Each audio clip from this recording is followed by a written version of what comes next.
Sugit siya. Sugit kinapon.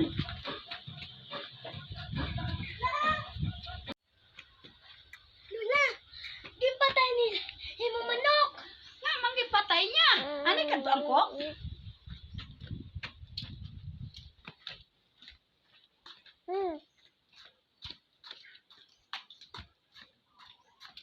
Kristen, nga gimpatay mo na ang manok ko.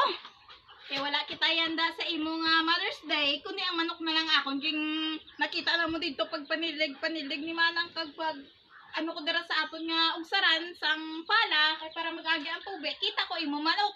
Hay wala kami handa sa imo nga Mother's Day, kundi mo na lang ako dito kag ginaginlo o kag ginda ko. Ay abaw nga manggipatay mo inang manok ko. Kalaan ko pa na nga manok. Dugay-dugay ko na nga manok nga manggipatay mo gid ina. Ay kay wala gani kita ihanda sa imo Mother's Day. Kay wala kami kwarta sa manang wala mang kwarta, ako wala mang kwarta ano aton yanda.